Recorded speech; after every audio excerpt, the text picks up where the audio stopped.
Assalamu alaikum wa rahmatullahi wa barakatuh, mes chers frères et sœurs.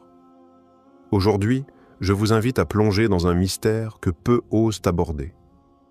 Une vérité voilée, silencieuse, profonde. Celle qui entoure les souffrances du Mahdi, ce personnage promis à une mission titanesque. Mais si l'on vous disait que, bien avant son apparition, il souffre déjà, qu'il porte en lui une douleur invisible, connue seulement d'Allah et révélée à certains cœurs éclairés. Ce que nous allons évoquer aujourd'hui n'est pas un récit classique de triomphe, de conquête ou de gloire. C'est l'histoire d'un homme choisi, préparé, mais aussi éprouvé dans sa chair et dans son âme. Un homme que l'on imagine souvent comme fort et conquérant, alors qu'en réalité, sa force naît d'une épreuve intime. Une maladie secrète, une douleur constante, une solitude écrasante. Des savants comme Ibn Arabi ont laissé entrevoir des signes, des visions, des intuitions profondes. Selon eux, le Mahdi n'émergera pas comme un guerrier intact, mais comme un homme brisé, renforcé par l'épreuve. Et si cette maladie dont il souffre n'était pas un obstacle, mais le signe même de son élection divine? Aujourd'hui, il ne s'agit pas seulement de parler du Mahdi comme d'un futur dirigeant. Il s'agit de découvrir l'homme, celui que Dieu prépare dans le secret, loin des regards, dans la douleur, dans le silence, et dont la guérison pourrait bien être liée à celle de toute la Oumma. Frères et sœurs, êtes-vous prêts à entendre ce que peu osent dire? Êtes-vous prêts à voir le Mahdi, non pas comme un mythe, mais comme un cœur qui saigne pour nous? Lorsque l'on explore les textes spirituels les plus profonds, on découvre que le Mahdi n'est pas seulement un leader politique ou religieux, mais un être façonné par des souffrances invisibles. Des figures comme le cheikh Ibn Arabi, dans ses révélations mystiques, évoquent un être dissimulé, éprouvé dans son corps et dans son âme, avant même d'apparaître au grand jour. Dans ses écrits, Ibn Arabi ne décrit pas le Mahdi comme un homme sans faille, mais comme un serviteur brisé et humble, portant en lui le poids d'un immense secret.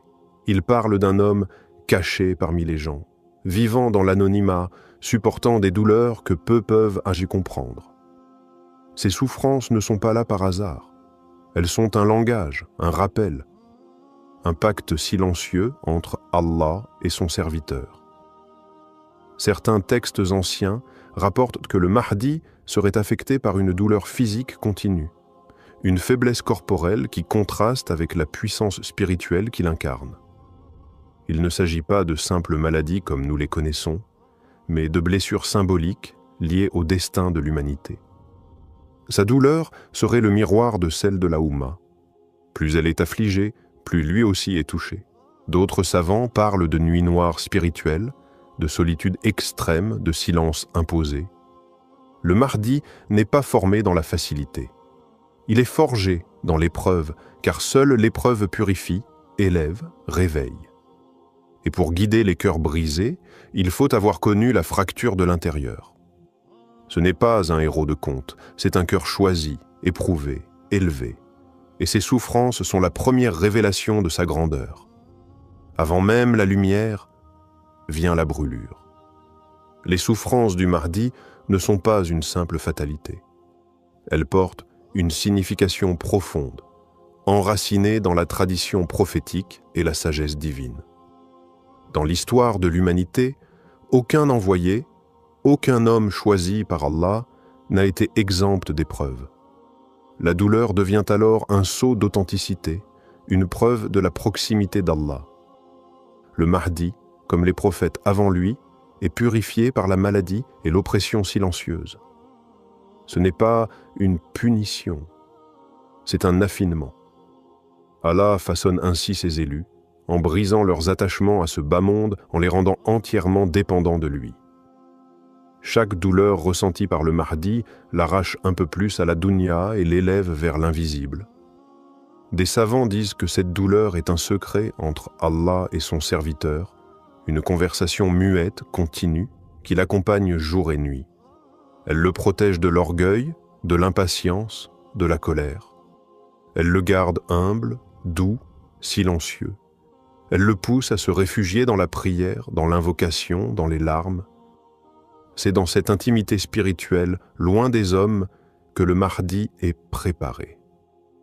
La maladie n'est donc pas un frein à sa mission. Elle en est la fondation. Comme un feu purificateur, elle brûle en lui tout ce qui pourrait entraver son rôle. Elle détruit l'ego, elle assèche les désirs, elle vide son cœur pour que seul Allah y demeure.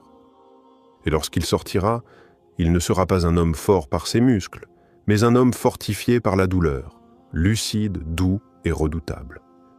Car sa souffrance, loin de l'affaiblir, l'a transformé en miroir limpide de la volonté divine. L'un des aspects les plus marquants du parcours du Mahdi, tel que décrit par plusieurs savants spirituels, est son isolement profond et volontaire, imposé par Allah. Cet isolement n'est pas une fuite. C'est un ordre divin, une nécessité pour forger un être capable de supporter la lumière et le poids d'une mission planétaire. Comme Moussa a été retiré du peuple pendant 40 nuits, comme le prophète Muhammad a été isolé dans la grotte de Hira, le Mahdi est tenu à l'écart, loin du tumulte, loin des regards. Cet isolement est dit marqué par le silence, la solitude, la douleur physique et la réflexion intense. Il vit parmi les hommes, mais il est comme invisible. Allah l'a caché, non par peur, mais par sagesse. Il ne doit pas être contaminé par les passions de ce monde. Chaque jour, il observe, il pleure, il patiente. Son cœur est brisé 1000 fois par ce qu'il voit, l'injustice, la décadence morale, la confusion dans la Oumma. Mais cet isolement n'est pas un abandon, c'est l'école secrète d'Allah. Loin des applaudissements et des louanges, c'est là qu'il apprend la vraie reliance. Il découvre la force du tawakkul, l'endurance, la douceur face à la douleur. Ce silence qui pourrait tuer un autre homme renforce le Mahdi. Il n'a pas besoin de paraître, il a besoin d'être. Et Allah le prépare dans le mystère, comme on façonne une lame dans l'obscurité avant de l'exposer à la lumière. C'est dans ce vide apparent que la grandeur du Mahdi prend forme, doucement, mais inévitablement. La souffrance du Mahdi ne se limite pas à une maladie physique identifiable. Elle est bien plus profonde, intérieure, subtile, invisible aux yeux du monde. Il ressent une fatigue constante, comme si son corps portait le poids d'une autre époque, d'un autre monde. Son cœur est souvent lourd, sans cause apparente. Il ressent une tristesse sans nom, une sorte de mélancolie spirituelle que même la prière ne dissipe pas entièrement, car elle ne vient pas de lui, mais de ce que lui fait porter Allah. Parfois, il est pris d'angoisse silencieuse, de douleur dans la poitrine, de fièvre qui ne laisse aucune trace, des maux qui ne se guérissent ni par les remèdes ni par le repos. Ce sont des symptômes de l'âme, des blessures profondes liées à son destin. Il est le cœur battant d'une Oumma malade, et chaque battement est teinté d'un écho du mal qui touche la communauté.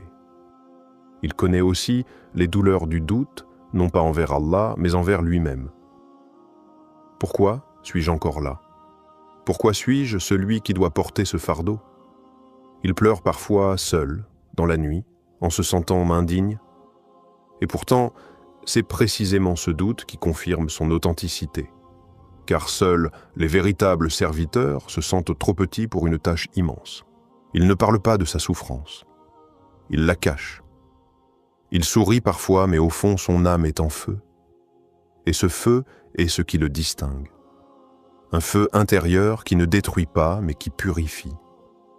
Ce feu est la réponse d'Allah à une Oumma qui a trop longtemps éteint la lumière. Le Mahdi souffre, pour nous. Il y a un lien mystérieux, mais puissant, entre la douleur du Mahdi et l'état de la Oumma. Sa souffrance n'est pas individuelle. Elle est le reflet direct de notre désunion, de notre éloignement d'Allah, de nos péchés collectifs. Plus l'injustice se répand, plus la foi s'affaiblit, plus l'obscurité gagne le cœur des musulmans, plus le Mahdi ressent en lui un poids invisible. Il est comme un miroir spirituel. Ce que vit la communauté, il le porte dans sa chair. chaque larme d'un orphelin abandonné, chaque oppression vécue par un musulman, chaque mosquée profanée, résonne en lui comme une blessure ouverte. Il ressent tout cela avec une intensité que personne ne peut comprendre. Allah a placé en lui une sensibilité spirituelle hors norme, afin qu'il soit capable de représenter, par sa propre douleur, les maux profonds de toute une nation. Mais cette souffrance n'est pas vaine. Elle est le prélude au réveil. Elle est comme les premières secousses avant la délivrance. Car quand la douleur atteint son apogée, quand l'injustice devient insupportable, le Mahdi est alors prêt à apparaître. Sa guérison viendra avec le réveil des cœurs, avec le retour vers Allah, avec l'unité retrouvée. Plus encore, c'est notre retour sincère qui soulagera sa douleur. Car Allah ne l'a pas envoyé pour marcher seul, mais pour guider ceux qui veulent revenir. Si la Ummah guérit, lui aussi guérira. Si elle se lève, lui aussi se relèvera. Son mal est notre miroir, et sa lumière, Inch'Allah, viendra de notre Tauba. Frères et sœurs, il est temps d'ouvrir les yeux. Le Mahdi ne viendra pas comme un héros de fiction, fort, inébranlable, célébré dès son arrivée. Non. Il surgira blessé, silencieux, marqué par les années d'attente et de douleur. Il sera celui qui a pleuré pour nous avant même qu'on pense à lui. Et si nous ne réalisons pas cela maintenant, nous risquons de ne pas le reconnaître quand il apparaîtra. Il est celui dont la souffrance nous accuse. Car tant que nous restons divisés, tant que nous vivons loin d'Allah, tant que l'injustice règne parmi nous, il ne peut pas être soulagé. Il est comme suspendu dans le temps, attendant que la Oumma réponde à l'appel divin. Il n'est pas en pause, il est en préparation. Et chaque jour qui passe sans réforme est une journée de plus où il endure pour nous. Il ne cherche ni gloire ni pouvoir. Ce qu'il veut, c'est une communauté debout, une nation réconciliée avec son Créateur, des cœurs vivants qui ne suivent que la vérité. Mais cette vision ne se réalisera pas par magie. Elle commence avec chacun d'entre nous, car notre changement, aussi petit soit-il, soulage un peu de son fardeau. Frères et sœurs, le Mahdi n'est pas un mythe. Il est réel. Et il souffre peut-être en ce moment, quelque part, dans le silence, attendant qu'Allah lui dise « Sors ». Mais avant ce moment, posons-nous cette question sincère. Sommes-nous prêts à le suivre? Ou serons-nous ceux qui l'ignoreront, trop occupés par ce bas monde? Ne le laissons pas porter seul la douleur du monde. Réveillons-nous, relevons-nous, revenons à Allah. Car c'est en guérissant notre propre cœur que nous hâterons par sa permission la guérison du sien.